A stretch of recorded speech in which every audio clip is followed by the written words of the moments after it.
Good morning.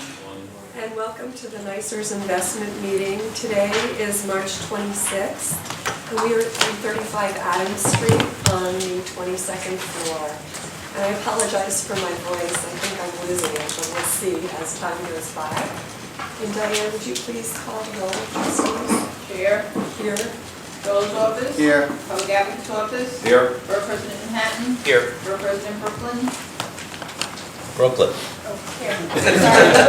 Sorry. Borough President Queens. Here. Borough President Staten Island. Present. Borough President Bronx.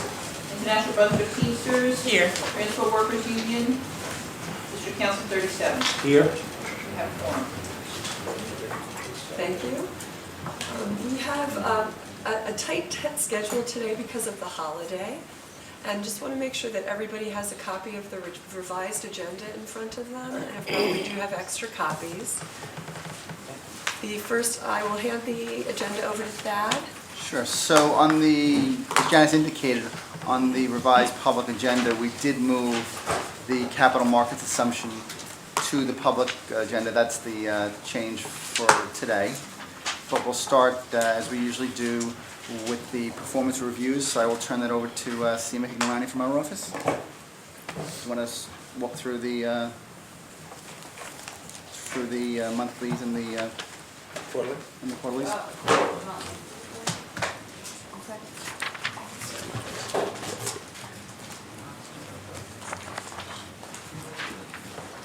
Okay, if everyone has the book in front of them, the quarterly book, you have extra copies. We have extra copies. Sorry, are we starting with the quarterly or Quarterly.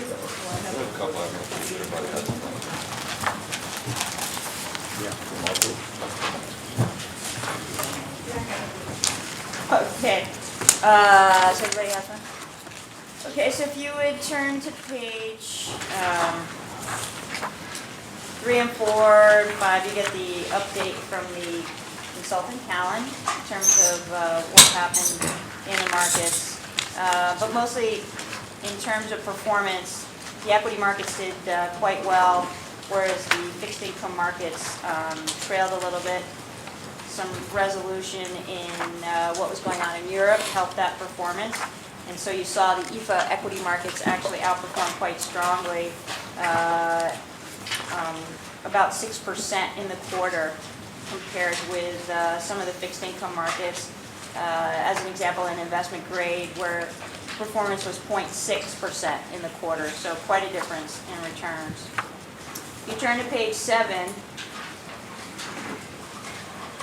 you can see the total assets of $44.2 billion as of December 31, 2012. And in the trailing 3 months in the quarter, the portfolio return was much stronger than the policy index. If you look back over longer periods, fiscal year to date, trailing 12 months, a little bit ahead of the policy benchmark, and you go back further, and roughly in line with the policy benchmark. If you turn to page 8, you can see the current asset allocation.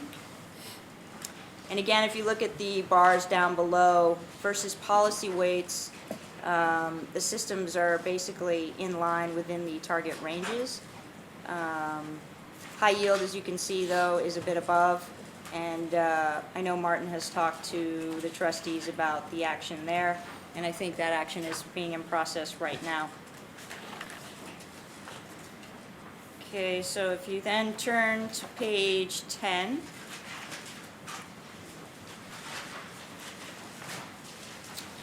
you can see of the total plan returns, the allocation effect being positive and the management effect also being positive by close to 60 basis points. So a good performance in the quarter. If you then look at page 11, this is the 12-month numbers, and a strong up 13.42% for the total plan return. The allocation effect being slightly under by about 17 basis points, and then the management effect overcoming that by about 20 basis points. So versus the policy index, the plan outperformed for the year. Now I'll just take you to pages 15 and 16. Turn to page 15.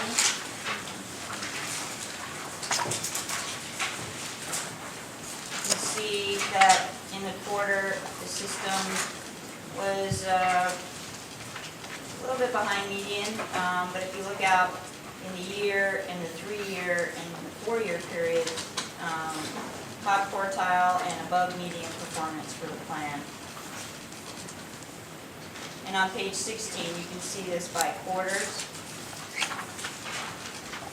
And you can also see this by annual years. And if you look at December, year ending December 2012, 2011, and 2010, going back, NYCERS plan has performed quite well, above median and close to the top quartile. And now I will walk you through the equity portion of the quarter and the year. And so if you could turn to page 20. Do you look at this also on a three-year rolling performance on a three-year rolling basis? No, we don't in the quarterly, but I know Callan does in their analysis. Our report has longer-term performance, 3, 5, and 10 years, but it doesn't have the rolling. The larger book has that in it, that comes out quarterly, but it's not in our summary today. But it's you do it on a quarterly basis, a three-year rolling. If it's not in there, it's something we could easily do.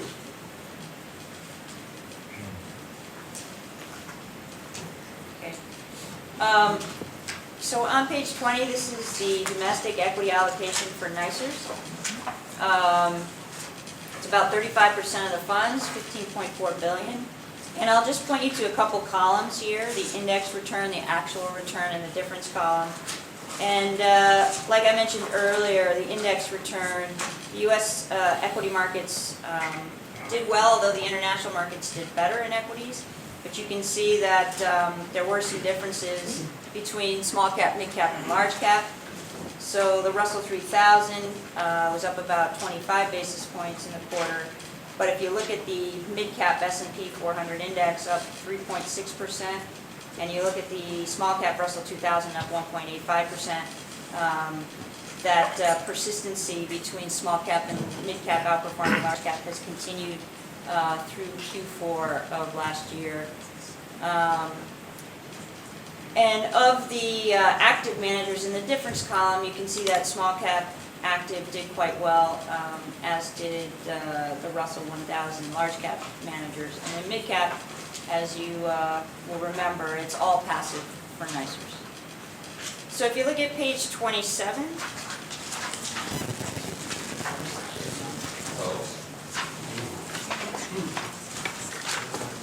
page 27 is your international allocation.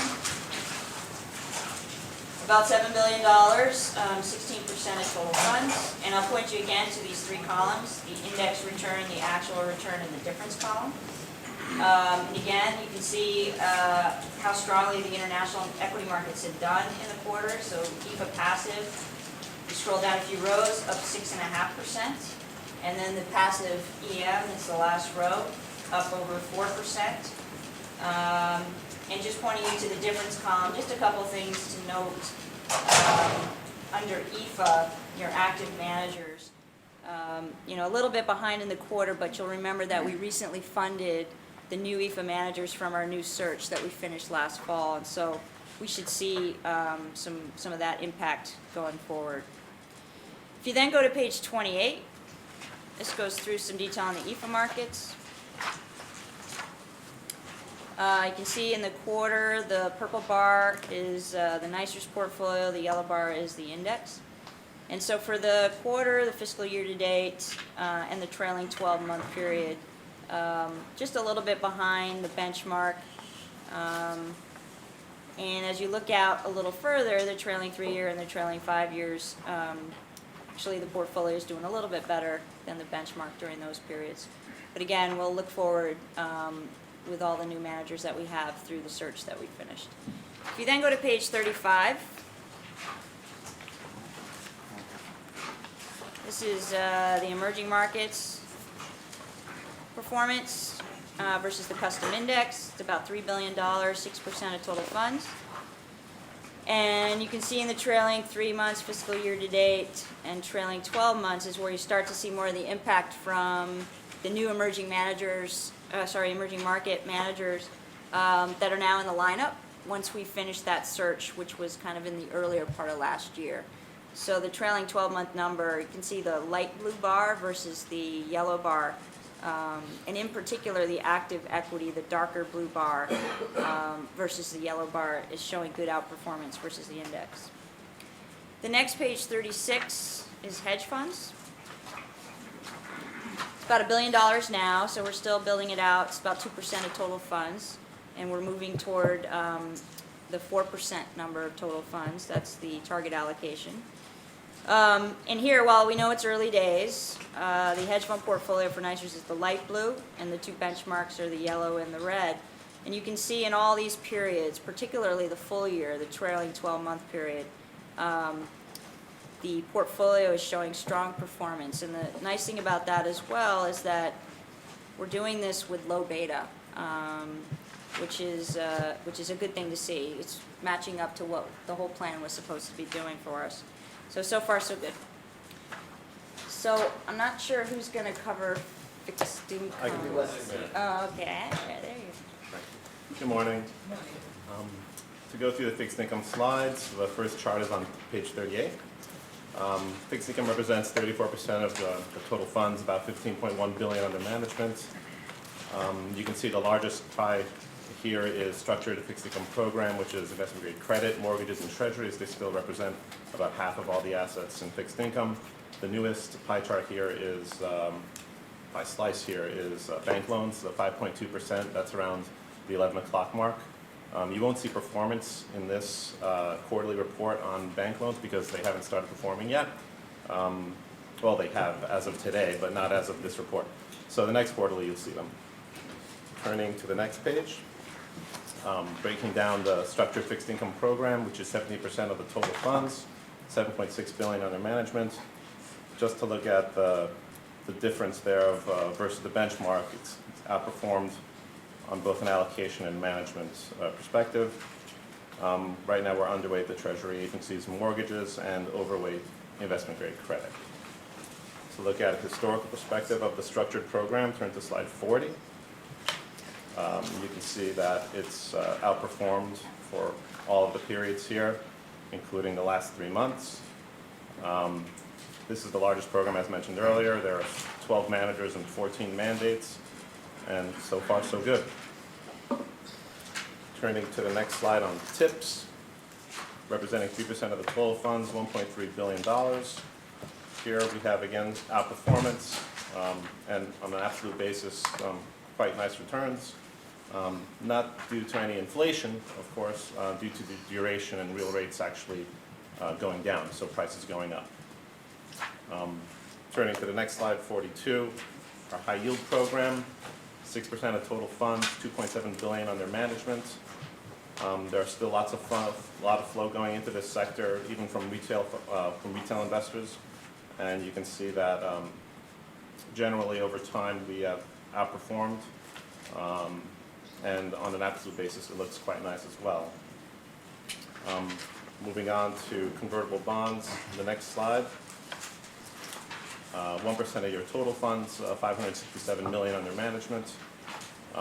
We have all defensive managers here that you can see in the last, let's say, 12 months, or in the trailing 3 months, that they have slightly underperformed the benchmark here. But we expect that based on a full investment cycle, like 3 or 4 years, that this is how we should expect their performance. And compared to the NYCERS custom convertible bond index, they've done well. Next slide, opportunistic fixed income. 1% of your funds, $571 million. Absolute basis, it looks quite nice. And right now, it's actually an inflection point, as it's been mentioned in previous meetings, but some of the strategic relationships that we just started are rolling on, and some of the old fund investments are rolling off. So, but overall, the performance has been quite good. We're getting capital calls all the time from the new strategic mandates. So we're looking forward to those funds being invested. And next is the Developing Manager Program, and on the following slide, the Emerging Manager of Managers Program. They're small, but they're doing quite well. And if there aren't any, I'm not Martin Gantz, but if there are any questions, I'd be pleased to take them. Otherwise, I'd pass it over to Kathy. Just a quick question, Wesley. Yes. So you're taking, obviously, to fund new investments, and since we're below our range in Core Plus 5, and seem to be at the high end of the range for U.S. equities, would it be fair to say that money is now being taken from U.S. equities to fund new investments? Oh, for optimistic. Right. The capital calls are trickling in. They're not so large, so we can actually pay them out of cash. So I'm not saying equities aren't being sold for opportunistic. But there's enough cash to satisfy the capital calls. And are we now in balance with regard to Core Plus 5 in March? So with regard to the Core Plus 5 in March, we can take a look at the month if you like, or we can do how we want, Manager. So what I would do then is direct your attention to your monthly book. And on page, starting at 36, Janice's point, I think the actual for the Core Plus 5 is 17.3%, our adjusted range is 17.5. Is that what you're referring to, Manager? Yes.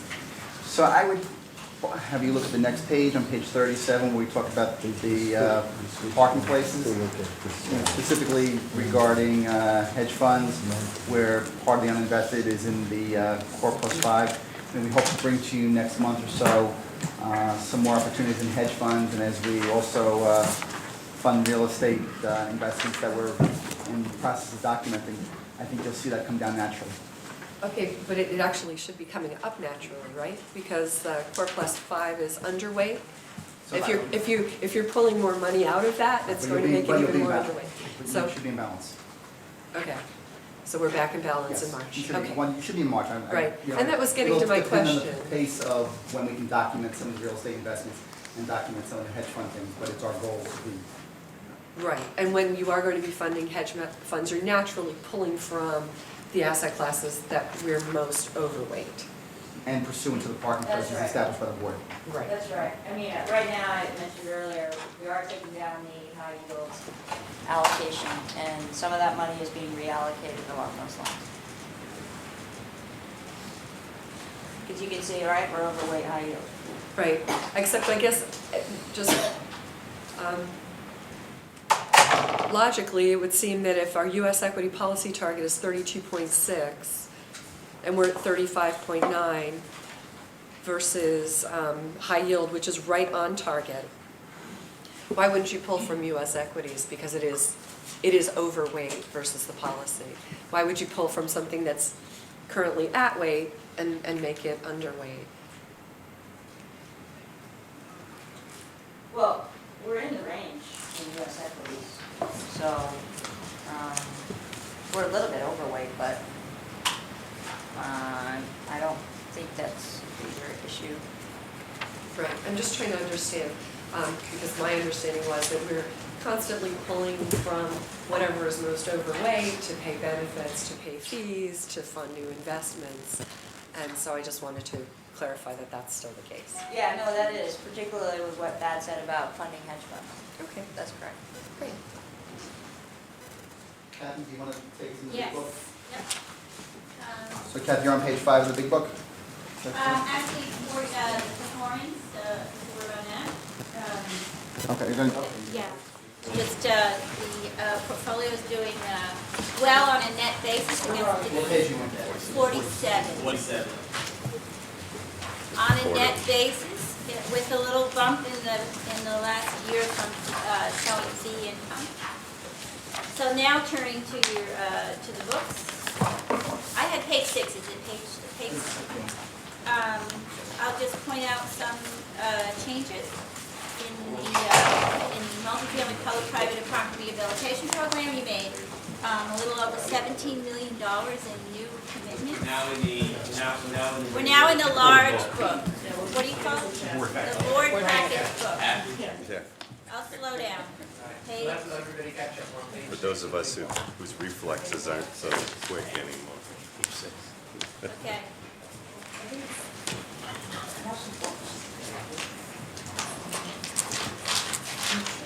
There we go. Fantastic.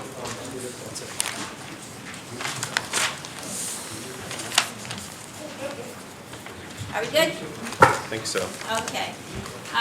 We made $17 million in new commitments to multifamily projects in the Bronx, Brooklyn, Manhattan, and Queens.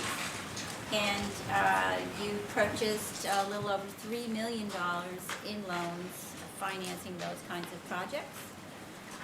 Turning to page 9, the AFL-CIO Housing Investment Trust. I wanted to bring to your attention that they made a $49 million investment in the last quarter for a loan to the Electchester Housing Complex in Queens, which is a 38-building complex that was built about 50 years ago. For members of Local 3, it's about 2,300 or 400 units of housing. The work was performed by union labor. They made green improvements that will allow it to reduce operating costs and remain affordable for the workforce families that live there. Turning to page 10, the CPC term loan, which was formerly known as the revolver, it's a term loan now because it is in workout and paying down, and I wanted to tell you that they paid close to $2 million down on the loan in the last quarter and completed 9 of their projects, and that has been going well in general. The next page is your access report. There was a little activity. It's mostly a buy and hold portfolio, but they purchased about $3 million in single-family MBS in the last quarter. And finally, on page 12, your performance is shown versus benchmarks. Any questions? Thank you very much. Okay, so I'd like to go over the highlights of the real estate portfolio for the third quarter of 2012. We're going to stay in that same large board book, and I'm going to be following from page 16. So 9% of real estate allocation to real estate real assets of 6%. Currently, we are 4.1% invested in real estate, which represents an AUM of about $1.8 billion in the ground. We also have about $600 million that we've committed but not yet funded, altogether for an exposure to the asset class of $2.4 billion. The portfolio is well diversified by property type, also by geography. This is a global portfolio. At this particular time, we're about 7.6 international, and we're working toward an exposure of 25% pursuant to our policy statement. Right now, the portfolio is a mix of core strategies and opportunistic non-core strategies, 40% core and 60% non-core. Most recently, we updated the real asset IPS, where we approved a change in the benchmark. We added a 100 basis point premium to the Odyssey net to more reflect the fact that we have a blend of investment strategies. And just to talk about the diversity by manager, we have about 27 managers at this point and about 40 real estate investments. Just honing in on the quarter, the third quarter of 2012, the portfolio delivered a return of 2.5% net, slightly under the benchmark, which came in at 2.8% net. Overall, real estate fundamentals continue to improve and move in the right direction, slowly but positively. Transactions for 2012 were up at $147 billion, about 20% over what occurred in 2011. Of course, there's good news about employment now under 8%. Real estate is very much toggled to the health of the consumer, so we are carefully monitoring unemployment rates. Occupancy in real estate across property types is also moving up. Also, the availability of credit is very much improved for our managers. Down at the bottom is a graphical depiction of the performance of the real estate portfolio over extended periods. We talked before about the change in the benchmark. So as we kind of look at the quarter, the 1 year and the 3 year, all positive and moving in the right direction. As you know, post-crisis, we've been very selective about who we've been placing capital with, some very strong global managers and some very strong local sharpshooters. What we see kind of in the middle, the 5 year and since inception, are the effects of the crisis, in that we made some commitments in 07, 08 to managers that didn't quite able to navigate, so we have some mixed results there, some tough quarters there, but moving forward, we are, the portfolio is doing well. Post-quarter, we have about 4 commitments that we're working on documenting right now, and so we continue to invest in real estate. So if there's any questions, I'll take them. Okay, now I'm going to cover the private equity third quarter quarterly report, starting on page 25 of your board books. So this is the performance ending September 30th, 2012, and you'll see the table right below on that page. It shows a performance summary. And very quickly, you'll see that you have about $6.5 billion committed across 139 funds, which represents about 93 general partners. Your market value for the quarter was at $3.5 billion. Your unfunded commitments were at $2 billion, which gave you total exposure of $5.59 billion. Performance was trending very well as compared to the last quarter, so meaning it's moving up. Your total value multiples was 1.2 times, and then your IRR was 8.4%. So again, moving in the right direction. If you switch to the next page, page 26, you'll see really quickly how you're performing against the benchmarks. These are since inception numbers, again, 8.4% NYCERS. Russell 3000 plus 300 basis points at 8.8%. Slightly above, but coming at par, coming up quickly. And then when you look at the Thompson 1 median IRR, which is really against the private equity benchmarks, you're definitely outperforming that, which is very positive, but underperforming the upper quartile. And then if you see the portfolio by strategy in the table below, you'll see you're still heavily buyout, and we are going to be we are working to get you a little more diversified with other strategies as well below. If you turn to page 37 very quickly, you'll see the commitments for third quarter, $70 million into Trilantic. And then below, we'll cover that in the next quarter, but it was subsequent to the third quarter, which was an additional $283 million. If you turn to page 40, you'll see your performance in the success by strategy within your portfolio. And I'll highlight 3 of these, which are doing well above 16% IRR, which were secondaries, special situation, and large buyouts. And the last area I'll leave you with, which is actually my favorite page, which is 45, which basically shows you your cash going out into investments and cash going in. So it's the quarterly cash flow activity. And here you'll see the bottom lines, which are darker, is the contributions, cash going into your investments, and the lines above, the lighter, are the distributions. And you'll see it's been trending up nicely. And then on the third quarter, it came up to $206.7 million. But then I'll also point out the line, which shows the net cash flows, and you'll see you're now trending up towards net cash flow positive. So it's a very, very positive step. Your private equity portfolio is maturing. We're getting new strategies and new investments in there. And overall, coming up to a very positive end. You know, there's the fourth quarter will probably be even better. There's a little glimpse of it in your monthly reports where you have the cash flow on page 56, but I'll leave that for Barry to go through. But very, very positive directions and performing very strongly. And that wraps up the private equity portfolio quarterly report.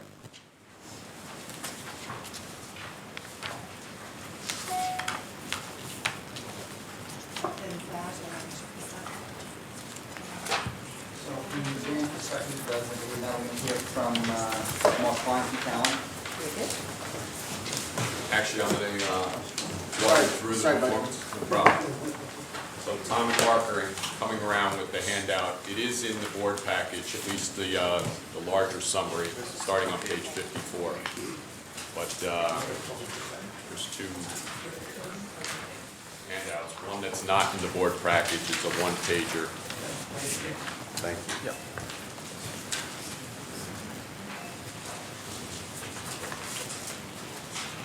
If you recall, we started this process 5 quarters ago when we established the new long-term target and the interim target based on where we were at the time in relation to the long-term target and where the holding places were for the assets.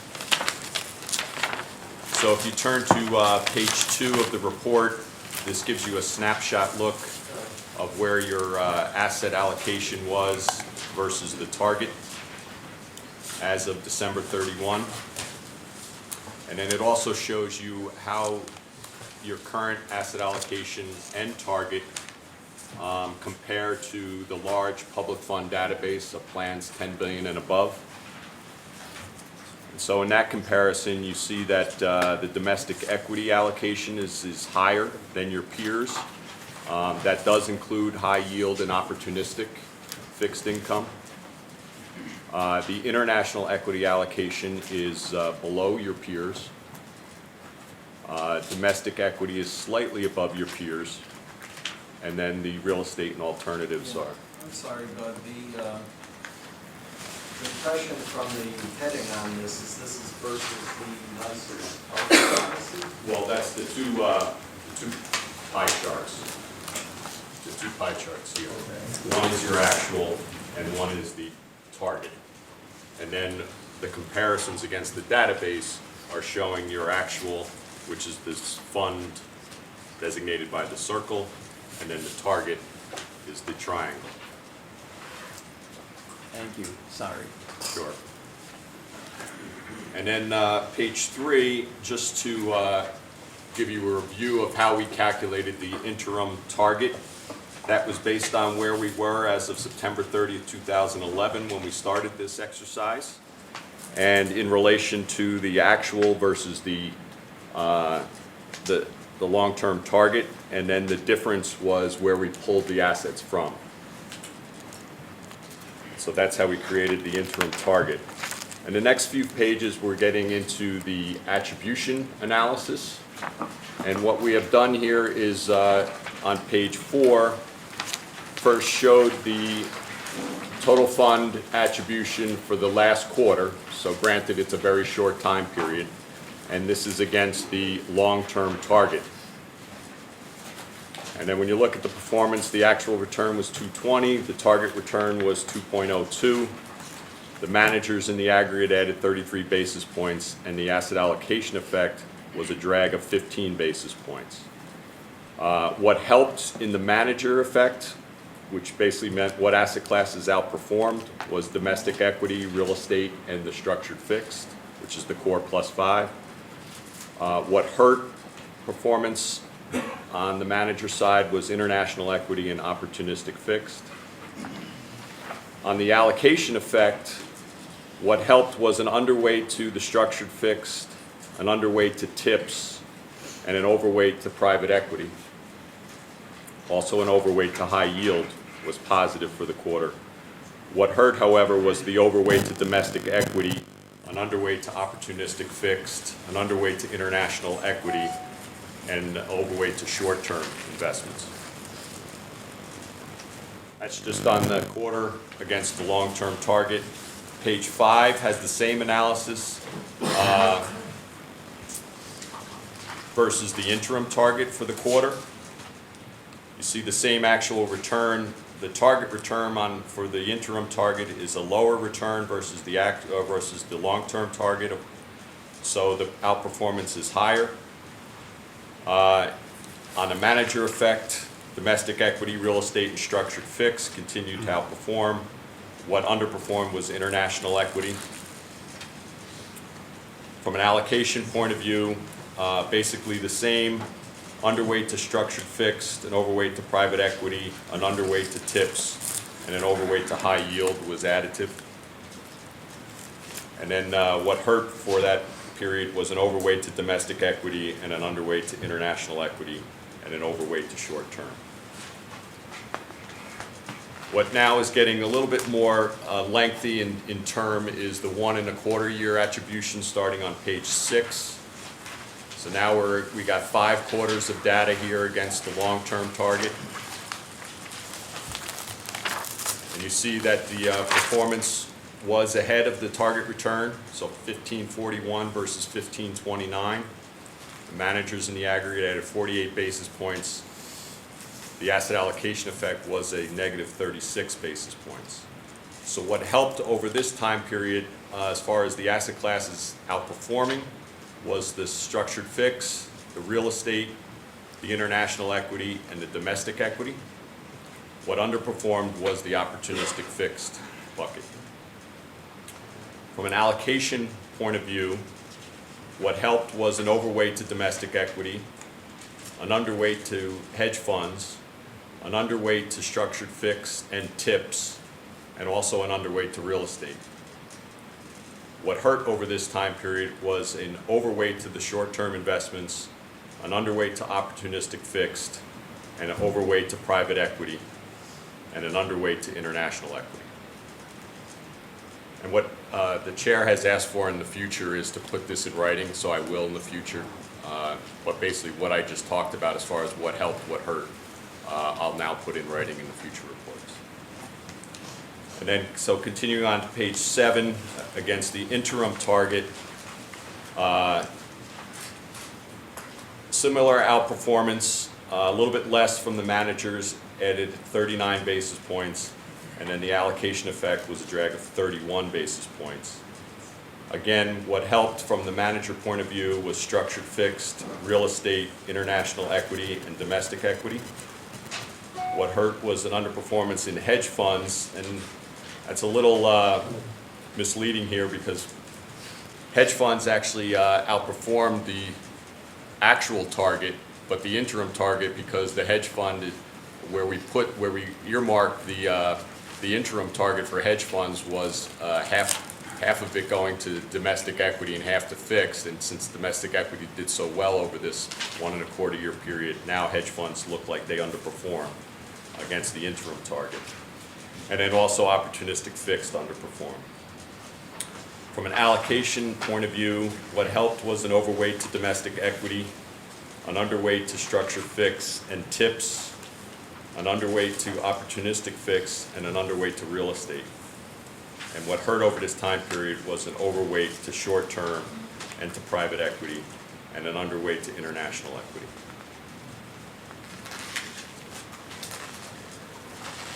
Now, before I turn to the total fund performance on page 8 and 9, I would like to draw your attention to the one-page handout that I just gave you, or it just got passed around. And this is looking at the tracking error, as well as some other risk statistics for the total fund. And this is over a 5-year period.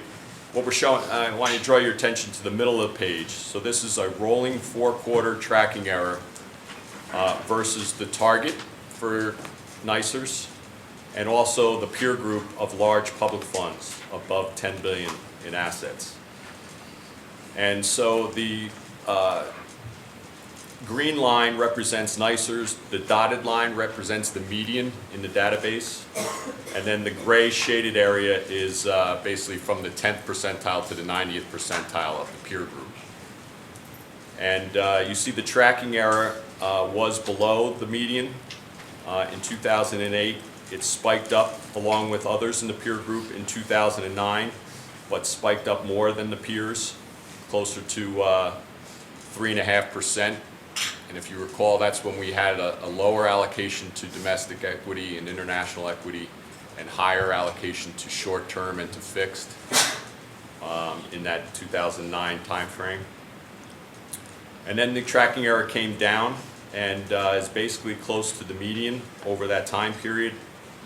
At the bottom of the page, you see the tracking error over the full 5 years of 1.78, and it's ranking in the 72nd percentile against peers. So the message of that, and there's a lot of statistics there, is there's, you know, one of the points at meetings over the past few years is sort of the discussion about the rebalancing ranges, the flexibility that BAM may have with respect to that, and the movements around your target allocation. The bottom line is that relative to other large public pension funds, the tracking error or the difference of your portfolio's performance relative to target as a result of a number of different issues is lower than other funds. So in fact, the sort of the reasonableness of the ranges of allocations and the movements overall have led to a lower tracking error, which is a positive statement. Can I just ask though,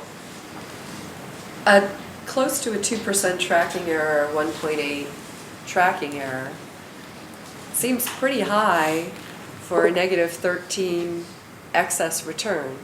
So that basically means that we're taking on a lot of volatility and we're not getting any return premium for it.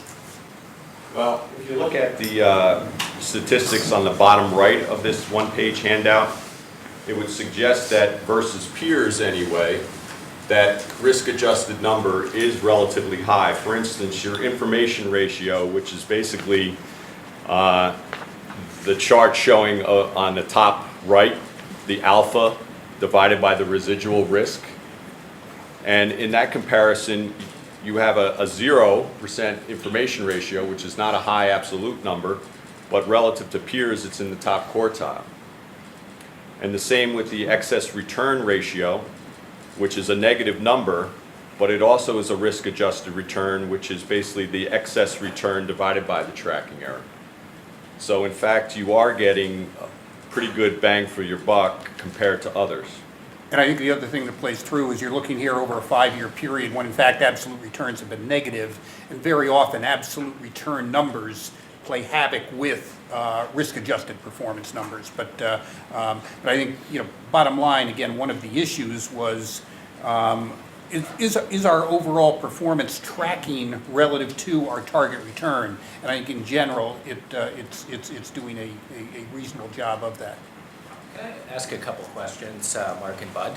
So if I'm to take the top two charts at face value, they'd seem to imply that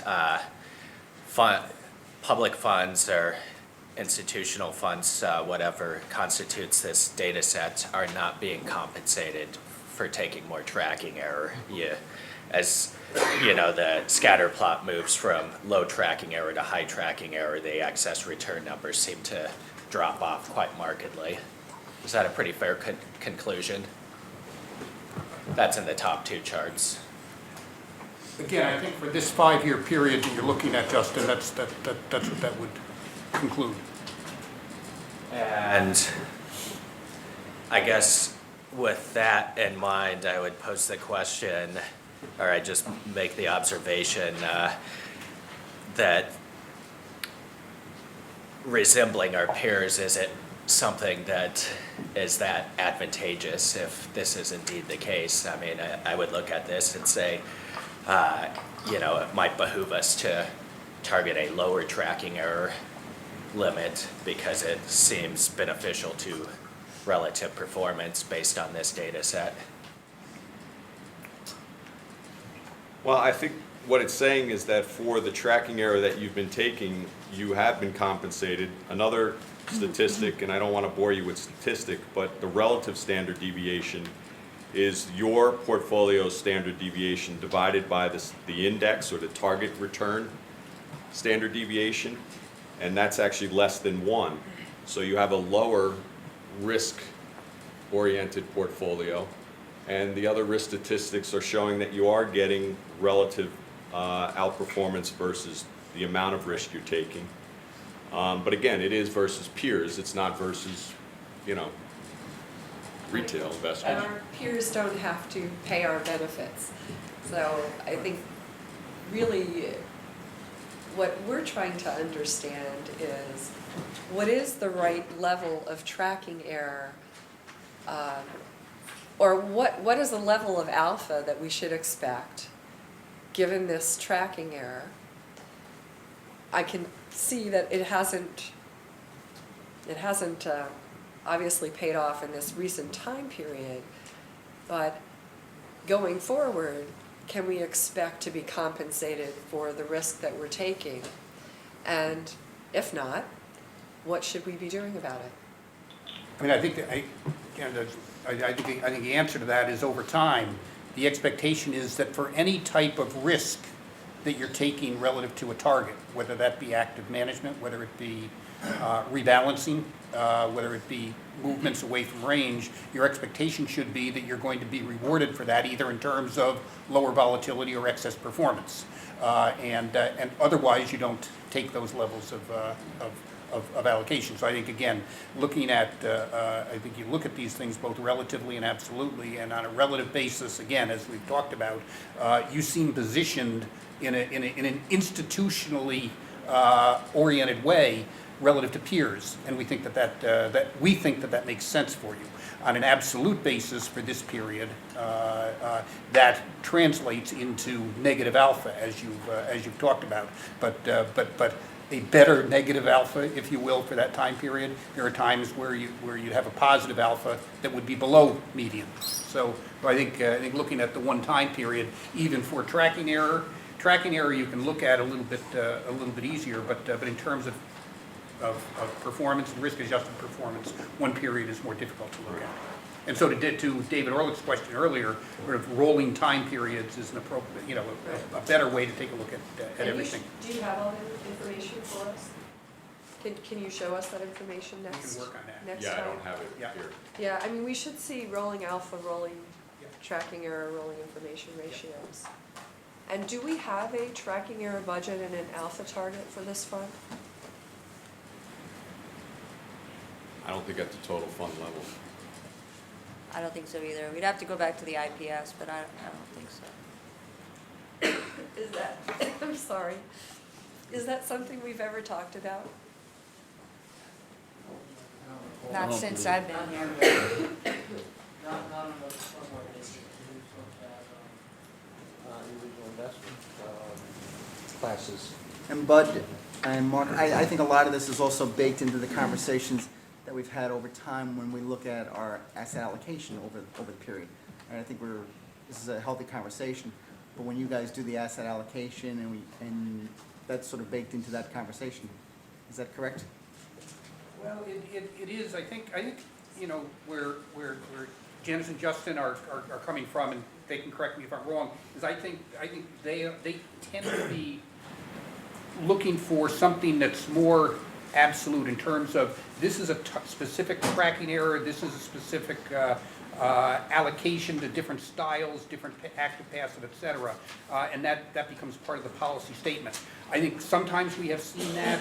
In many funds, what we've seen is that sort of the contributions to all of that lead to an ultimate portfolio that is reasonably diversified or produces something in range. I think you can go either way, but I don't think there's ever been anything here that points to a specific, we want this tracking error, we want this level of alpha, we want to target this, this, and this.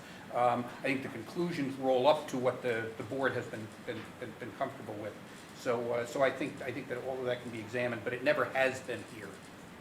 It's basically applying the same standard at the board level that we do for managers that we outsource. We give them, discretion to deviate from the market. That's tracking error or their benchmark. In return, we expect, some positive performance to accrue from that. So I guess any sort of executive reporting we can get to help us understand our, our effectiveness at progress in meeting the objectives in the fund, especially, for continuity's sake. CIOs come, CIOs go, board members come and go, but, this keeps a rolling log. I think though, to Ed's point, we do, in the asset allocation study, end up with a conclusion that suggests here's the volatility that you will experience with this asset allocation, here's the performance that you would experience with the asset allocation, and then hence here's the information ratio and the Sharpe ratio that you would experience. So we have those numbers, but what Mark said, I don't think we've ever written it down into a policy statement to say that's what it means. But all those numbers, as I recall, are in there, and we walked through all those when we did the asset allocation study. That's great, so perhaps we can start seeing that as part of our quarterly report, you know, what our long-term risk targets are, what our long-term excess return targets are, and are we meeting those targets? So why don't, Mark said, and Bud said they'd go back and look at the rolling 3 years. Let us go back and look at some of the work we did with Mark on the asset allocation and get back to. Also, if I may, just because the 5 years ending December 31st, 2012 were so volatile, maybe take a longer view, maybe it's a 10-year view. Yep. I think that'd be much more helpful, because I think the period you talked about here was just such anathema that we, you know. it's You not know, fair. and also the previous 5 was tough as well. It was, but I. Not I as think it was- bad. Yeah, but I think that one you can say is a cycle, the Yeah. 2008 through 2012, 2000, no, was just Agreed. unprecedented.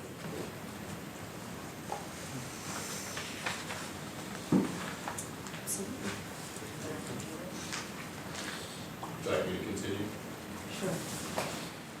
Sure. Page 8 now reflects how the performance of the total fund from a strictly performance, not risk adjusted, compares against the database of other public funds of 10 billion and above.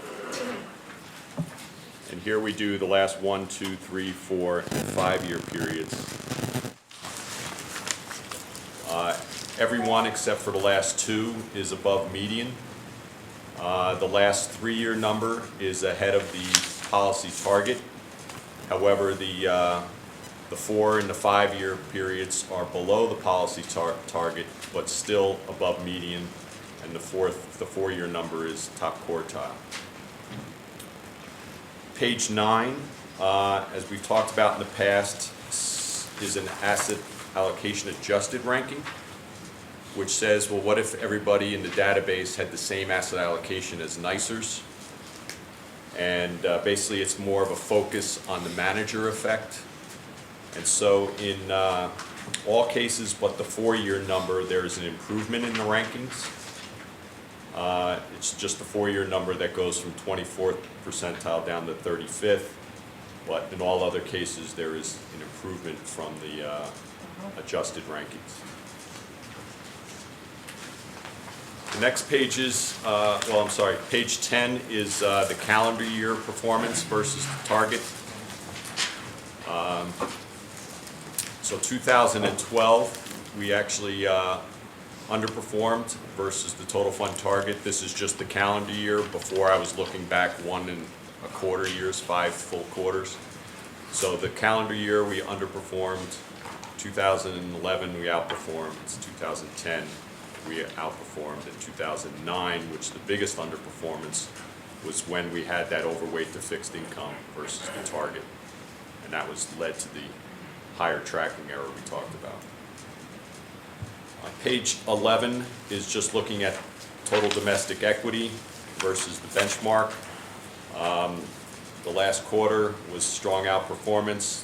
The last year was outperforming the benchmark and above median. The last 2 years, slightly below benchmark, but at the median. The last 3 years underperformed and also in the 63rd percentile below the median.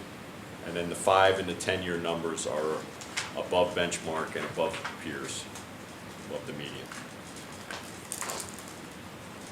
Page 12 has the calendar year performance as well as risk-adjusted numbers. I won't get into the details there. Page 13 is the international equity numbers, which are not as good over time. The last quarter slightly underperformed, 90th percentile. The last 1 year outperformed, but below the median. The last 2 years underperformed and below median. The 3 and the 5-year numbers are ahead of the benchmark, but still below the median within peers. Next page is the calendar year performance for just international equity. And then page 15 is the performance of the fixed income bucket against the long-term fixed income target. Again, this includes high yield and opportunistic, as well as the core plus 5. You see very strong performance on a relative basis over time. The last year was very good, ahead of the benchmark and near the top of the peer group. The 2-year number is below the benchmark. There was underperformance in both high yield and opportunistic in 2011, which led to the underperformance. And then the longer term numbers are close to benchmark, but strong versus peers. The interim fixed income benchmark, again, because we aren't fully funded in opportunistic fixed income, is on page 17. And the numbers look a little bit better than against the long-term target, again, because it reflects where the money's coming from. But similar outperformance versus peers. That concludes the report. Thank you. Are there any questions? Very good. Thanks. So the next item on the BAM agenda is the January monthly performance review, and I know we spent a lot of time on the quarterly, so Seema will walk us through this book fairly quickly. We'll start with that. Does everybody have a vote yet? Copies?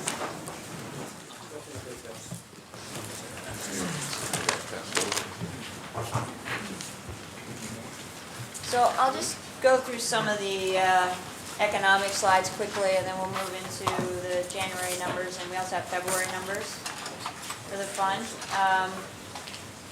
So if you look at pages 6 and 7, is everybody good? Pages 6 and 7 in the monthly book. As you can see in both of these charts, the unemployment rate has been coming down, and the unemployment claims have also been coming down, although I'd still say the jury's still out on jobs growth. But the backdrop being that, as job growth has inched up, the stock market doing quite well. On the other hand, you've got the U.S. Congress passing a budget that people, I would say, are more nervous about than anything, given that the cuts that are expected could likely slow down the growth that we're seeing in the U.S. economy. And so that's how you see consumer sentiment swing. As you can see on page 9, consumer sentiment has been bouncing up and down, and again, as of today, it's down another couple points. And then you have what's going on in Europe, which doesn't make things any cleaner. I think everyone has probably been following what's going on in Cyprus and with the banks and the deposits there, and whether or not to tax consumers who have money deposited in those banks, and if that could spread to other European countries, and what would happen given that. And then there's clearly political risk in Italy, where you've got no government yet in Italy, and so they're still trying to work on that. So there continues to be uncertainty in Europe. You could say that the picture in the U.S. has gotten a little better, although there's still concern around that, but the stock market doesn't seem to want to recognize that uncertainty. So we're a bit cautious, but yet when you look at corporate earnings, numbers are still coming in quite strong, and the multiples and the valuations across U.S. equities in particular are pretty modest still, so it doesn't seem like we're overheated in the U.S. market. If you then look at pages 10, 11, 12, and 13, these are all related to housing. And the housing market in the U.S. has continued to improve. You can see on page 12, existing home sales have gone up. Trend line's up, new housing starts, the trend line is up. And just today we got information out of the Case-Shiller Index, which is home prices in the U.S., and home prices were up over 8% year over year, which was the highest increase since 2006. So that's another indication of the U.S. economy being strong, but again, we talked about some of the uncertainties still out there with the budget. So then I'll just take you straight to page 33.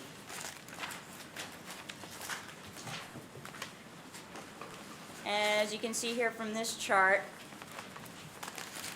the NYCERS portfolio is over $45 billion now, which is the highest it's been ever.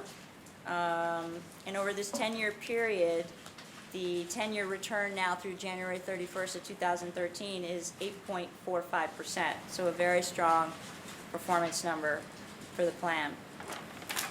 If you go then to page 39, this is a highlight of what happened in January. So you can see here the U.S. markets were especially strong, up 5-6%. And the international markets were strong as well. The EFA markets up over 5%, emerging markets trailing a little bit, up a little over 1%, but all equity markets had good performance in January. If you can see down below, the fixed income markets were down, as you might expect, in that kind of strong equity market. The next page, 40, are the February numbers. And so while we gave up a little bit of that strong performance in the U.S. equity market, still up 1 to 2% in the U.S. The international markets gave back some of their performance, but not by much. And then the fixed income markets were up anywhere from 50 basis points to 100 basis points in the month. The next page, 41. This is a chart that shows, you can see the far left column, the month total fund return, quite strong at 2.73%. And the fiscal year to date number, so far so good, up close to 10%. So with the January and February numbers, with the February numbers in particular, that number should likely go up a little bit more from there. And if there aren't any questions, or if Wesley doesn't have anything on fixed income, I don't have anything on equities, then that's the monthly. Thank you. Any questions? Great, thanks. So, Madam Chair, pursuant to the change we made in the agenda, if it makes sense for folks, we'll move to Callan's capital market assumptions, which was in your book originally on page 290. And Bud and Tom are handing out both a color copy of what's in that, in your board package, so that may be easier to refer to, as well as one extra exhibit that we can refer to later if we need to. Let me sort of set the stage, and we'll try and do this well within the 20 minutes. As we've talked about when we did your asset allocation study, Callan develops capital market projections. In other words, our view of what will happen with the capital markets over the upcoming 10 years. We develop those annually. Again, they're for a 10-year forward look, and they're used in our asset allocation studies that to help clients develop their long-term strategic policies. So that when we did the work for you in 2011, we worked off of capital market projections that were based upon the expectation of the capital markets in 2011. Now, importantly, I want to focus on, these are 10-year projections. They're not projections of what the next 1 to 2 years will be like. Those tend to be more tactical. They aren't projections of what the next 30 years may be like, although very often they're very similar. At this time, they're not similar to what the 30-year expectations might be. And we'll talk a little bit about that at the end. So really the purpose today is really twofold. First of all, sort of review briefly the economic environment at the time we developed the 2013 assumptions. Just very briefly take a look at that. And then take a look at, all right, what did that then produce in terms of what our expectations are over the 10 years starting in 2013. So that if, in fact, we had been doing the study for you this year, what would that have produced in terms of expected returns going forward, and how does that contrast with where we were in 2011? The bottom line of all of this is that we are not recommending a formal study at this point, an update of the formal study. You generally do those every 3 to 5 years or so. We would say that the next time to take a look at a formal asset allocation study again would be when one of two things happens. Either sort of the time frame 2014 to 2016, because that would be the 3 to 5 year time frame, or secondly, if and when you get an expansion of the basket clause, because the basket clause has a limitation on your asset allocation currently, and to the extent that that expands, that would probably adjust the asset allocation recommendation. So that's sort of where we're going to try and head today. So in the review of capital market assumptions, the larger package that Bud and Tom handed out, just very briefly, I'm not going to review every page, but jump first to page 1. And sort of what were we seeing at the beginning of 2013 in the capital markets that led to our projections that we'll talk about? Well, if you look back even a year, 2012 sort of began the markets with confidence following what was a real difficult 2011. SEMA reviewed sort of 2011 returns and talked a little bit about that. But think about what happened back then in 2011. There was a stall in economic reports. You had the Japanese tsunami. You had the sovereign debt crisis beginning in Europe. You had the Arab Spring. And really the continuation that has continued today of the federal budget issues, the inability to get to a balanced budget, the fights in Congress, et cetera. So that's where we were at the beginning of 2012. So as we get into 2013, some of those still remain and have gotten stronger. The fiscal cliff, debt ceiling, that issue all around has been remains an issue. One of the themes of the election back in November was, can't we all get along and let's try and lead to some policy. Well, nothing continues to happen in that, so it leads to the uncertainty that underlines some of the economic environment. Quantitative easing continues, and the European debt crisis continues, as Seema just talked about. Most recently in Cyprus. So, contrasting that, equity markets in 2012 performed well. The economic environment, profit margins, et cetera, have been reasonably good. And so we've got the contrast of sort of a recovering economy, maybe not a strongly recovering economy, but a profitable GDP and profitable companies, offset by some of the uncertainties. So that's where we were going into our thinking for 2013. So if you move to page 2, our broad outlook, kind of the key points are that over the 5 to 10 year period, inflation we expect to drift higher but not immediately. Low interest rates will persist. The Fed has said that they're guaranteeing low rates through 2013. They expect rates will remain low through 2015. We think that rates could begin to rise in 2014 throughout the 10-year time frame to a point where at the end of the 10-year time frame we get to something that's a little bit more what we'd call equilibrium in terms of fixed income. The housing market, as Seema talked about in the monthly review, looks more and more like it's finally recovering. But we do think at the bottom line, at the bottom of page 2, the path that we're going to go through over this 10-year period is going to be difficult. And it's going to be primarily difficult because of where interest rates are and where ultimately they need to go. That over time, we're going to see a rising of interest rates to the point where fixed income returns are not going to be contributory in the way that they have been over the past 10 to 20 years that we've seen. So let's look at a couple of the underlying issues on page 3. The equity market looks reasonably priced. This shows trailing price earnings ratio really below its long run average going into the year. Since then it's bounced up a little bit, but still reasonably priced in terms of the market.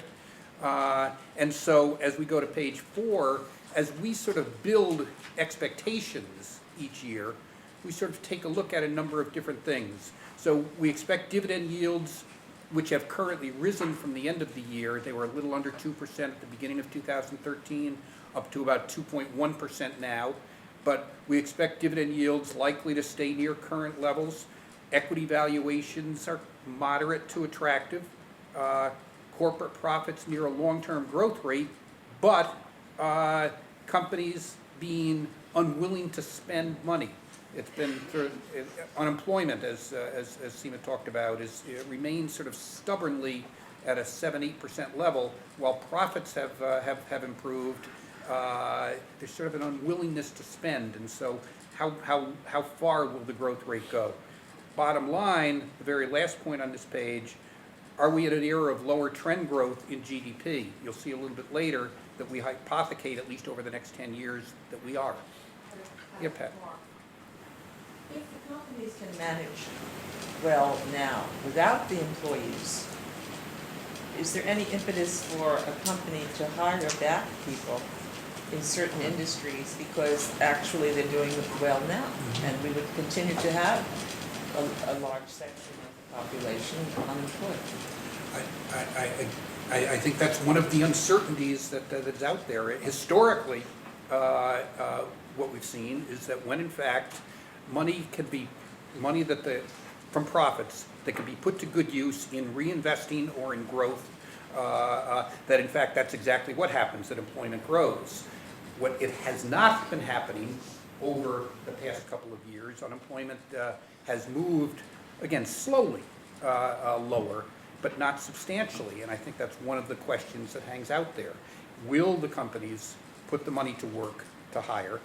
And presumably they will if they see that leading to stronger profit growth. I think one of the questions is there's a whole economic environment out there that they're uncomfortable with.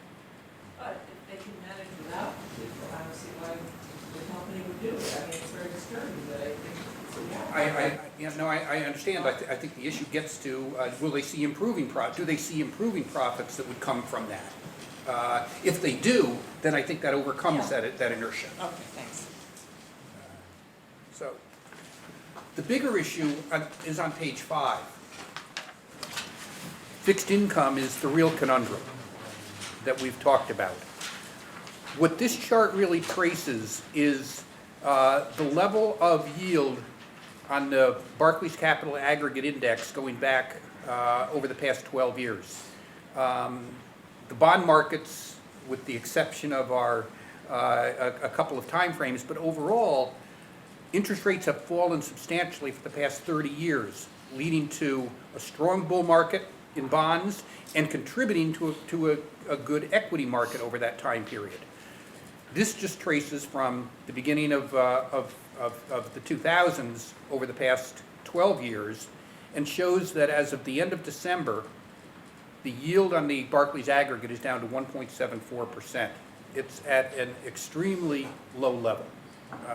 And so the question that you and other investors are dealing with is, what do I do with my fixed income portfolio? You've done some things with respect to strong diversification, to underweighting your core plus 5 portfolio and so forth, but the issue of what do we do with fixed income is a difficult conundrum, and it's gotten worse more difficult over the past 2 years. If you go back over to December 31st, 2010, around the time we developed our capital market assumptions for your last asset allocation study, you see that the yield on the aggregate was up around 3.25%. So it's been a pretty substantial move in interest rates down at a time when people continue not to expect that to happen. So what do we do with fixed income? So as we build the fixed income expectations on page 6, what you see is the middle chart is really, or the middle point is really the important one. It's hard to be enthusiastic about fixed income returns given current yields. However, calling the bottom of the fixed income market has been dangerous. People have been calling the bottom of the fixed income market for the past 3 years in terms of where rates are. And in fact, the fixed income market has done relatively well over that period of time. However, the risk is certainly much more of rising rates than it is of falling rates. Yeah, Pat. Would you say then that we should move money into alternatives? We think that fixed income continues to play a role. We think the level of fixed income investment is appropriate. And part of that is because of the issue of the timing, if you will, of moving from one asset class to another requires you to be right twice, both getting out and then getting back in when rates are at a higher point. Well, inflation is coming, and people do believe that. Well, how about when we get to our projections, you'll see that in fact our projection for inflation over this time period is not particularly high. What is their time period? Over this coming 10-year time period. Yep. Yep. So where does this lead us? If you jump to page 8, this is a busy chart, and I'm going to concentrate on a couple of points. What we show here on page 8 are Callan's capital market expectations over the next 10 years. And if you look on the shaded side under the 10-year geometric, these are the projected returns over the next 10 years based on our 2013 projections. And then if you go over to the far right to the shaded area, you see what those projections were 2 years ago. And just one other point, these are Callan's standard projections. For NYCERS, we develop some custom projections that we'll get to on the next page. But these are our standard projections. And so if you take a look at the very top line, broad domestic equity, what you see is that in 2011, our projected return was 8%. That's down to 7.65 this year. So a 35 basis point lower projection for equity now versus what we had in 2011. The bigger issue is under fixed income. If you take a look at domestic fixed, what you see is that our projection was 3.75% in 2011 on the right. That's down to 2.5% now. That's the big issue of what has happened to capital market projections over the coming 10 years. The other asset classes at the bottom, essentially the alternatives, you see that real estate is projected somewhat lower, private equity somewhat lower, and hedge funds somewhat lower, primarily because of the underlying beta exposure in public equity and fixed income and the reduced expected returns there. So across the board, lower projections starting with 2013 versus 2011. So if you flip just to page 9, what does that translate to? And on page 9, we've incorporated custom projections that we developed in 2011 for NYCERS. So that's why in Core Plus 5, hedge funds, and opportunistic, it's going to be a little bit different than the prior page. But essentially what I want you to focus on is the middle box where it says 10-year geometric mean return. When we did your asset allocation study in 2011, the asset allocation that you adopted projected an expected 10-year return of 7.33% based on the capital market projections in 2011. Were we to do that same projection now with the assumptions for 2013, you see that that projected return is 6.74%.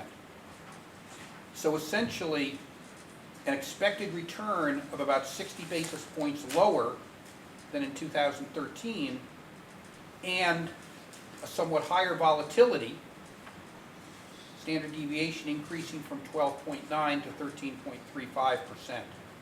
So lower projected returns, higher expected volatility, which would then translate into expected risk-adjusted returns being somewhat lower. And the primary driving force for this being the expectations for fixed income.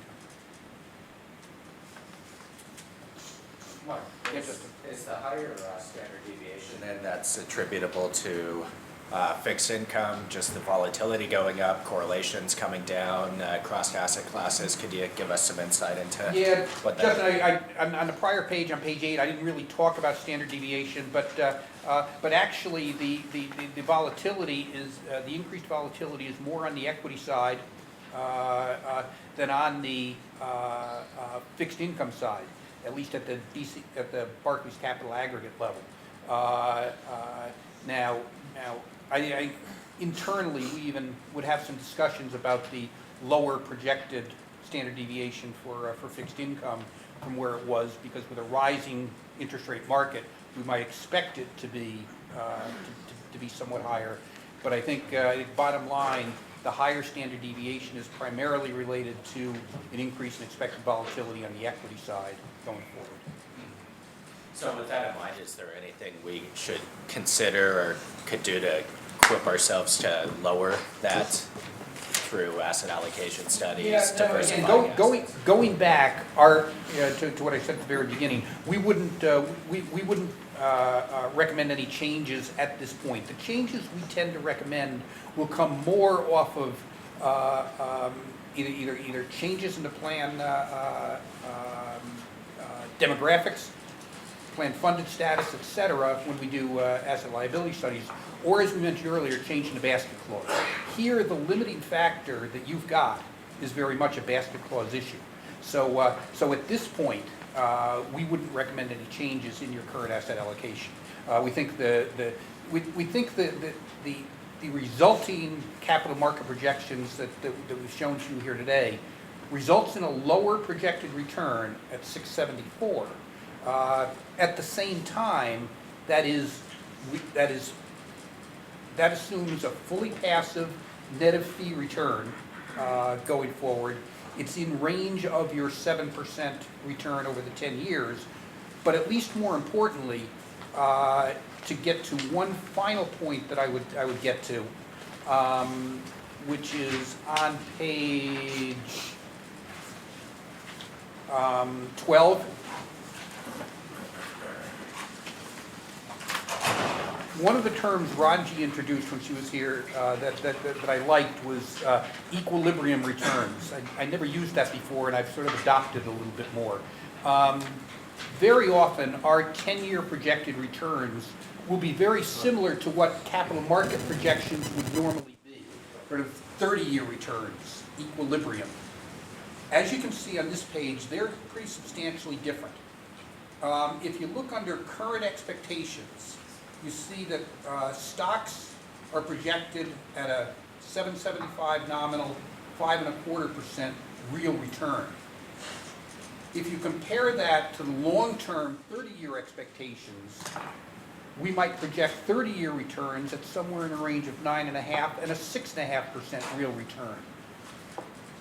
Fixed income even more so, the lower nominal return, lower real return, and lower premium over cash leads to the conclusion we talked about earlier, that the path we're going to get to in terms of expected returns over the next 10 years is going to tend to be choppy, a little volatile, primarily because of where fixed income markets are, but that as we move there, we expect that at that time out, we'll be closer to expected equilibrium returns over time. So we think that the next 10 years could be more difficult than we projected to you in 2011. We think that could incorporate into changes in asset allocation when the basket clause changes. But for now, we don't see any need to make adjustments in asset allocation.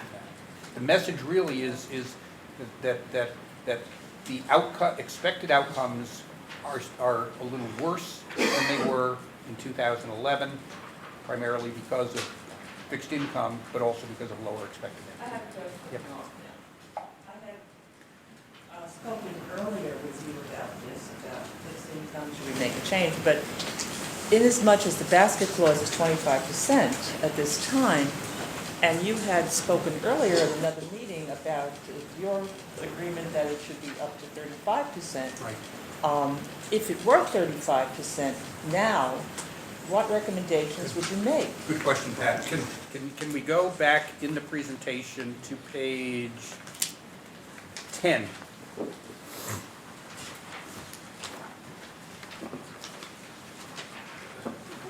On page 10, what we've tried to show here, and this is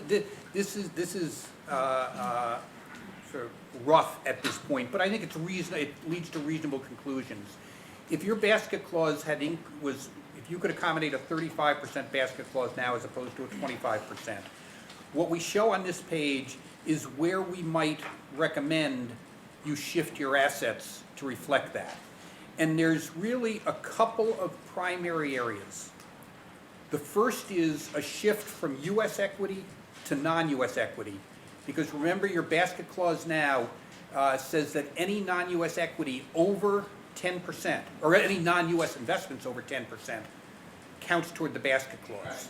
So that's a severely limiting allocation currently.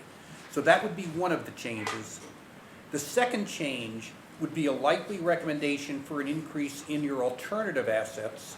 As you see here, real estate and hedge funds. And I would also expect that it could impact opportunistic.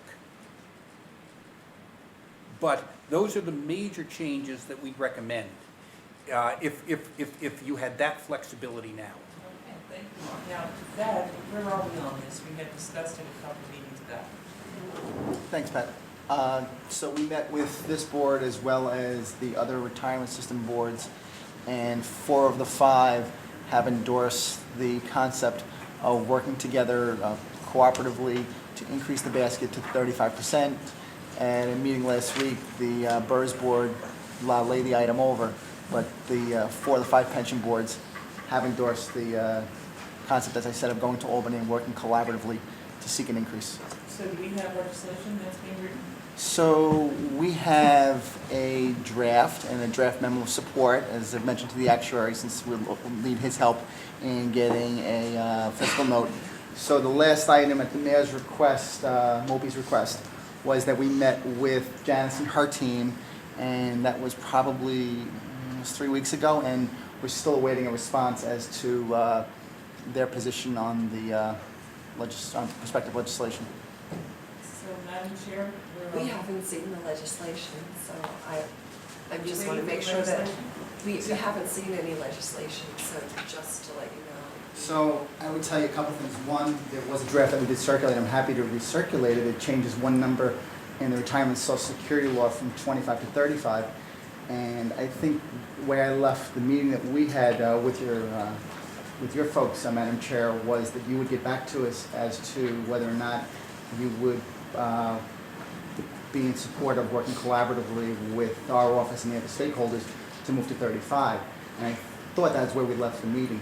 So Actually, where we left the meeting was that we would circle back internally. So that's, we haven't circled back internally at all, so. I think to suggest that we haven't seen the legislation, I would tell you, is not entirely accurate, but I think the question I have at hand, and if I misunderstand what you're saying, please correct me, is that we're waiting to hear back from your circulating internally with your folks. Well, that may very well be the case. We haven't circulated, we have not regrouped internally. And if you do have some draft legislation, it would be great for all of us to see. We've shared it before, and I'm happy to email it to you again. So when do you think we may have it? By I- next month, or? I don't know, we don't have a meeting calendar at this time. Because the session But this will be is- over Right, at the end of June, and closer to the middle of June probably, the budget's over. Although I understand the Assembly didn't pass some bills, but whatever happens this week, they're coming back Thursday. And then it's over, the budget, and then the bills go. So we really have to move on it. Well, as you know, the mayor's, the office didn't provide any comment the last time the basket clause was changed. But I know the boards have all approved it. So, Years ago, the mayor didn't comment on it? No. So I wouldn't have known that. no, yeah, there was no comment. Okay, so you proceed then. So if I understand you correctly, I think to do this in doing collaboratively, perhaps maybe we can put it on the agenda for next month, an update from the mayor's office to see where they are. Would that work for people? So that'll be an item We on the... have to move on it if we're gonna do Yeah. it this session. So that'll be an item on the April agenda, if that pleases the board. An update for everybody. Thank you.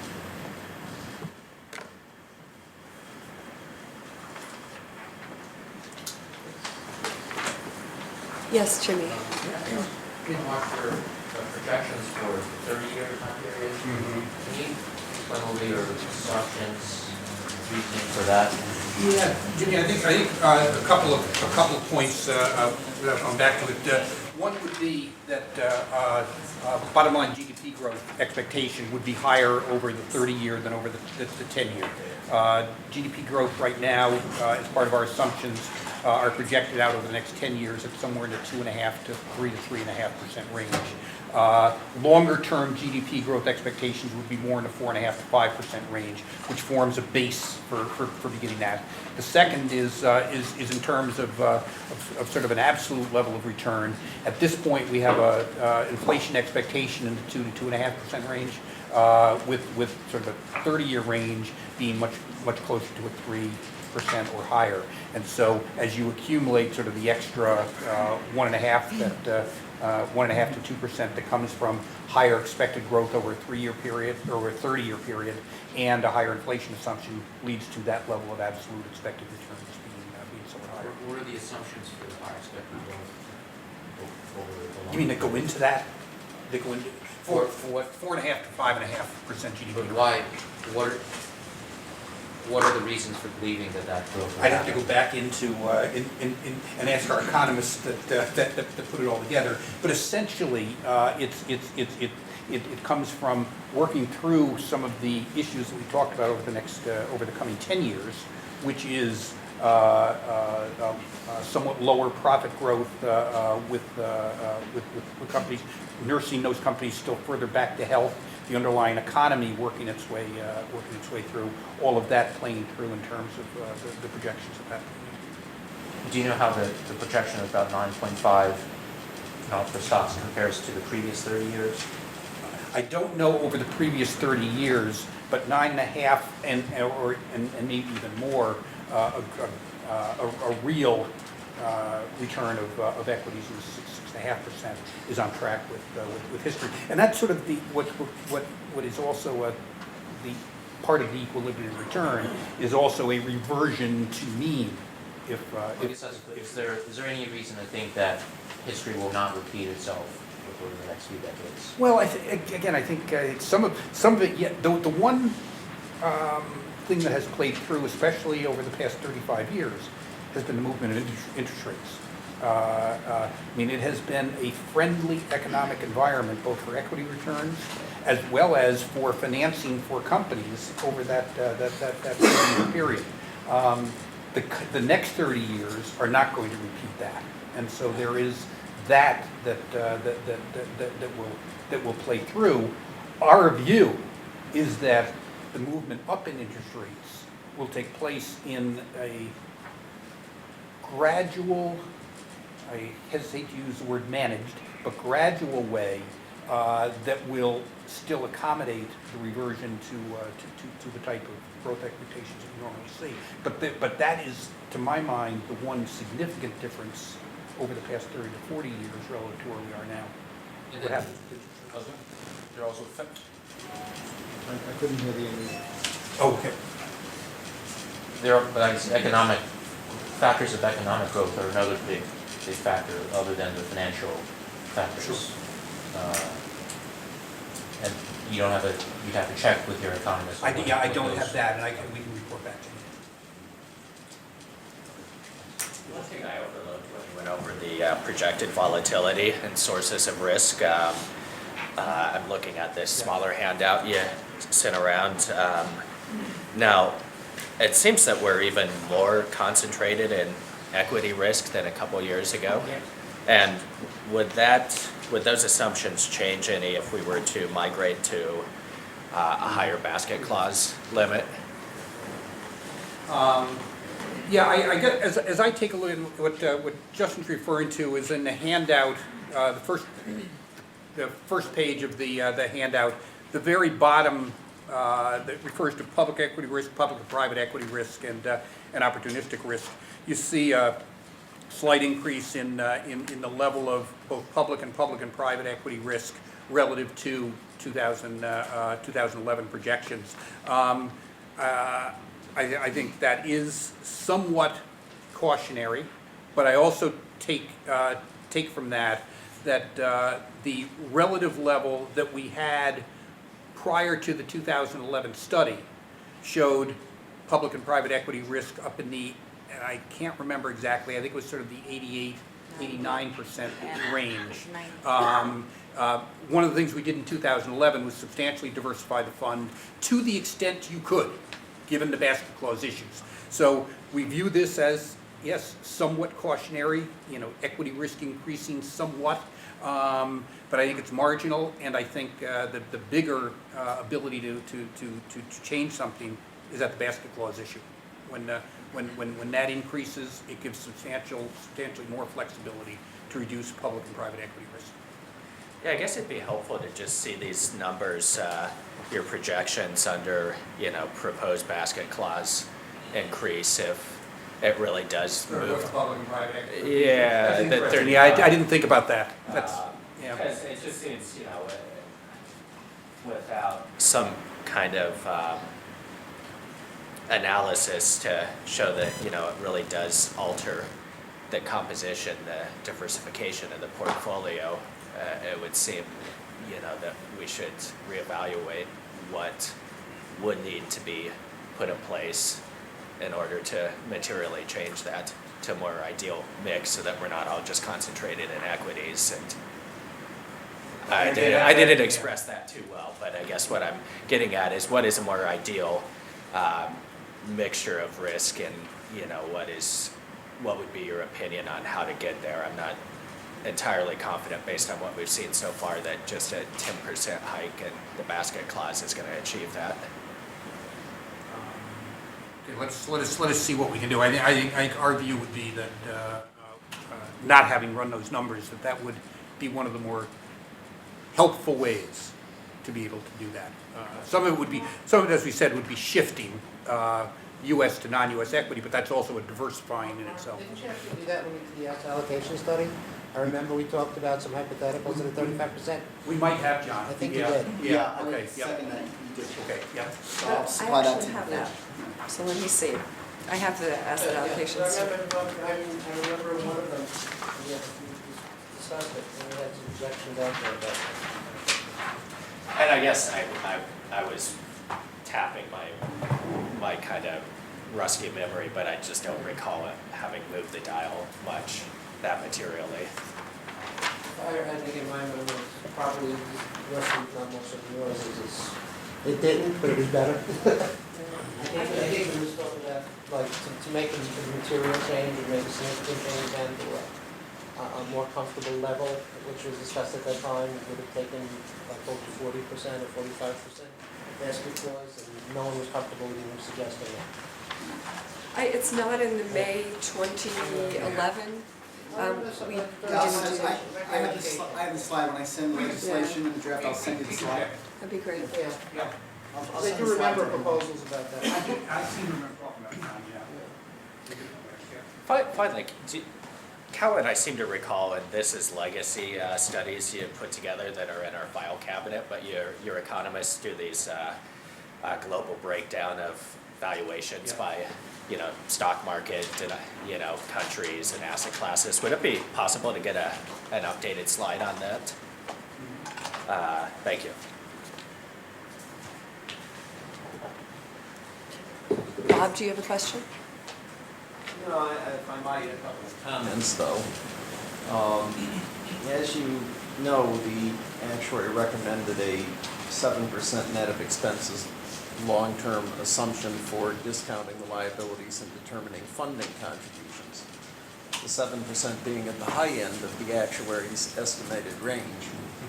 As you see by what was presented here, over the next 10 years, Callan has a less favorable view than they did a while back.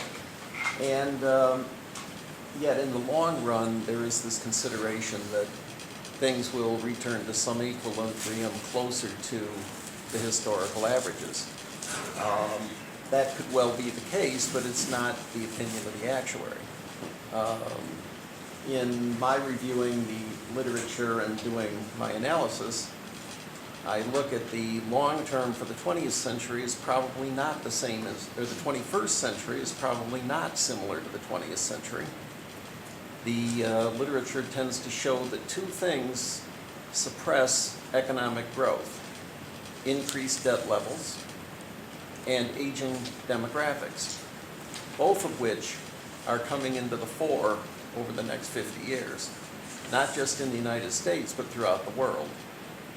And consequently, I'm not so sure that the Callan assumptions for the next 10 years may in fact not be fairly reasonable, maybe a little optimistic, for the next 50 years. Of course, the future will be what it is, and funding is something we adjust over time, just as you do your asset allocation and your risk preferences. But I do think the long term is something that the world is constantly changing, and the emphasis on we're starting from a very low level of yields in the fixed income markets, I think is one important aspect of this, but it is surprising. Something has to change someday. There has to come a point where people will once again say, I really do want to get my money back in real dollars. On the other hand, if debt keeps rising too substantially at the governmental level, in the past it's only been followed by one of two things: a hard default or a soft default. The hard defaults are, they just say they won't pay it back. The soft defaults are the Weimar Republic and other forms of inflation designed to pay back in worthless dollars. Correct, Bob, I think that was a hard form. Okay. Let's just talk about rampant inflation as opposed to Okay, fine. That's atrocious inflation. atrocious inflation. But that's what's going to make the next period of time, and to some extent it's reflected in these 10-year numbers. At some point, if you move back toward what you'd expect equilibrium to be, where investors expect real return on their money, and they expect that real return adjusted for the risk they take, you can't move from where we are to where that would be without some pain. And the question is, even when you've gone through the pain, what will you be looking forward to going past that point? And I guess I'm just not as optimistic of the longer term in terms of the economics, primarily because of the aging demographics and the high indebtedness levels. So. Thanks, we appreciate your insights. Jimmy? What is the difference between the 10-year projections for NYCERS, they're specific to NYCERS, and your standard one? How are they different? Well, there were three different ones that we have. One is Core Plus 5. Your Core Plus 5 investment is created on a custom basis for NYCERS because, in fact, you have a slightly longer duration in your portfolio relative to the Barclays aggregate. So the difference there was minimal. I think it was maybe 5-10 basis points difference. The second is opportunistic fixed income, which was a new asset class. We don't do a projection for opportunistic fixed income, so we have to develop something. When we did this in 2011, we looked at a number of different factors, including emerging market debt, including global high yield. There was one other factor in it, Jimmy, that I can't remember, and so that needs to be developed, and that's a specific one for you. The third is hedge funds. Is somewhat different for NYCERS because of one is the fact that you tend to do more direct. The second is fees, and the third is the makeup of your hedge fund investments, which is somewhat different from the hedge fund composite that we might use. So that led to some modestly higher expected returns in hedge funds relative to our standard projection. Those were developed in 2011, went through a lot of work in developing those. What we've shown here for 2013, we haven't developed those again. That's some really custom work that was part of an asset allocation study. So we've sort of maintained the same differential that we had at that point. Thank you. Are there any additional questions? Thanks very much. The next item on the agenda is the compliance monitoring update. And David has kindly joined us to just follow up on a couple of outstanding items. So I'm going to give the board a brief update on basically where we are with compliance monitoring. As you know, we're in the middle of a custody search and no final decisions have been made.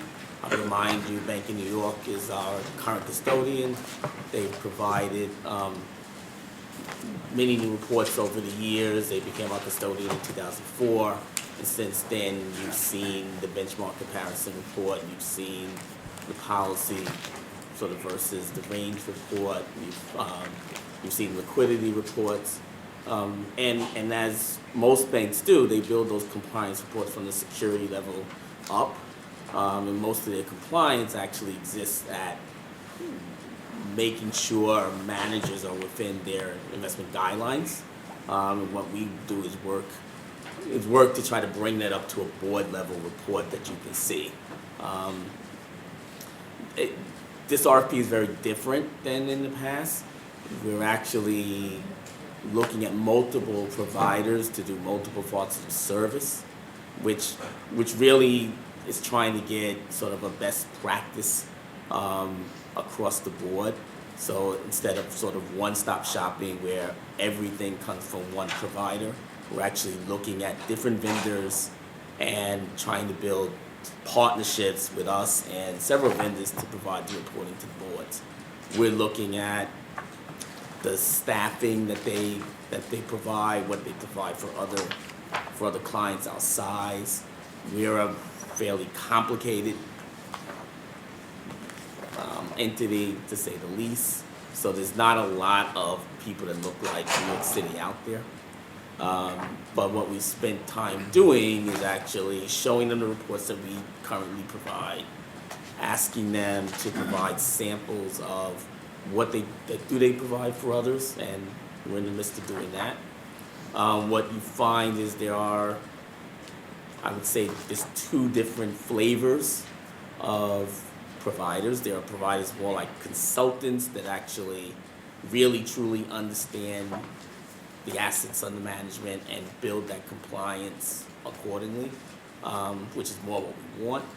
And then there's sort of the straight, we build rules, we put the holdings and transactions against those rules and we get results, which is, I think, less of what we want. We want something that's more informative and tells more of a story as to are we in compliance with the policies of the board at the highest level and at the security level.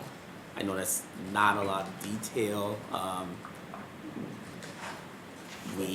timetable is, hopefully the next month or so we'll actually have a final decision that we'll be able to really bring to you a much more detailed review of what those reports will look like in the future. But I did want to make the point that we do understand that compliance is important. It's a large part of the evaluation, and we do take it seriously. But if anyone has specific questions, I'll try to address those. I just might add that, as David indicates, this is a work in progress, but since the mayor's office did request the item, we wanted to be responsive and we sort of address the issue that, as David says, we're all looking at it. It's something we look at very carefully. I would tell you quarterly one of the functions that we're looking at, but we wanted to be responsive to the request of the board. Thanks, that was very helpful. Thank you. And the last item on the public agenda is an update on trustee education. Yeah, so this is quick. It's been a year ago, Chair Mazza and I brought to this board, sort of revisited with the board the idea of seeing if we could set up a local trustee, comprehensive local trustee education program that pension trustees would be able to access here in the city, since there are currently no programs available to us, and see if we can set up such a program that would be cost-effective and more affordable than some of the alternatives out there. So, so there was a consensus of the board last year that Karen and I could reach out to CUNY, since they're a city institution, to broach the idea and see if they would be interested. So it's taken a while, and then you know, the mayor's office took interest as well, and so we've been working and since then CUNY has responded and shown interest in the idea of setting up a trustee education program. So mainly letting you know that they've shown interest, and they're providing us with a proposal of an education program that they could do, and what the cost implications that would be. So, so it's a good preliminary development, and we will be, you know, working closely with trustees to get more input and consultation on you know, whether we should move forward with this, you know, with exploring this sort of program for trustees and what it would look like. Just as background, the deferred compensation plan has been part of in the discussions with CUNY, and is committed to developing a test pilot education program for them, at the very least in the summer. So they, according to reports I've received, not attempting to speak on behalf of the Deferred Compensation Board, they seem to be ready to move forward with something in the summer, but that's independent from us. But it just happens to be overlapping because it's with CUNY, and whatever they come up with would be, you know, would sort of possibly probably inform some whatever program CUNY might develop. So that's the basic update, and we'll, you know, we'll update our trustees on any very soon on any other information. Do you have a question? Thank you very much for all the hard work you've done here. I would just say, as someone who does sit on the deferred comp board, I'm not sure summers is or isn't the time frame. So that's the only little caveat I would make, is that I would say it's... I was told that by someone, so maybe that's... I'm not saying it's not the time frame, but I don't know that's been a board discussion, so I just want to give you that courtesy of that insight.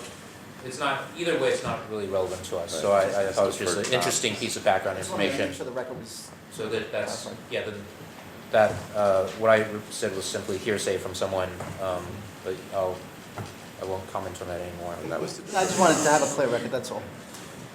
Well, it's inadmissible, but we'll move on. Actually, I have a question. I know the work you've been doing on this, and I remember we spoke about this, I guess a little over a year ago. Do you foresee coming forward with a proposal to us in the near future, or a plan, or taking our advice, or... right away with that. I mean, this is all... I'm just trying to figure out where we are, that's, you know, my mind. Yeah, so we'll, certainly, the expectation is at some point this year, we will, after consulting with, we'll reach out beforehand, you know, send you some materials before, you know, outside of the meeting, and then at some point, probably this year, we will discuss a curriculum proposal collectively. The other thing I'd say is maybe look into, and I don't want to give you more work, but I'll just make a suggestion to look into it. We went through fiduciary training, and we're now in the process of going through training for governance. It might be worthwhile to discuss something similar to that with NYCERS, or I would make a suggestion, even though it's my alma mater, for New York Law School, since they have a large city program, a city law program. to maybe enter discussions with them on doing ongoing fiduciary and governance training for the board, which is more a legal capacity than a financial capacity. So that might be helpful, something to discuss. And I think, I think Anthony Crowley's there now as the dean, so. The elements of trustee education that we discussed with CUNY are pretty basic, all the basic investment policy issues, asset allocation, risk management and monitoring, covering all the asset classes, the same things that essentially Wharton covers, but we also include, ask for a proposal that includes governance standards and best practices and fiduciary duty. So that is part of what CUNY is drafting. As well as, ESG and emerging managers are a couple components. Yeah, there makes sense otherwise, and maybe CUNY law would be involved. Because we've been looking to law firms and to provide us the fiduciary training. So, because I think that's so specific to New York and to New York law, since we're not really ERISA covered, I think it's helpful to get those point of view. Would that be maybe my bias as an attorney? Yeah, that makes a lot of sense. Yeah, so together we'll examine what we could do about fiduciary governance training. Thank you, that's all, just wanted to throw it out there. Thanks for all the work you've done. Thanks for your and Justin's work on this. This would appear to conclude the public session of today's meeting. Is that correct, Thad? Do you have anything else? We have nothing further from their manager. Okay, wonderful. So we will need a motion to exit public session and enter executive session. We have a second? Second. All in favor? Any opposed? Okay, thanks. We'll take a few minutes to break down the cameras. Break up the cameras. Break up the cameras? No, break up the cameras. Yeah, sure. We're going to do an attorney, according to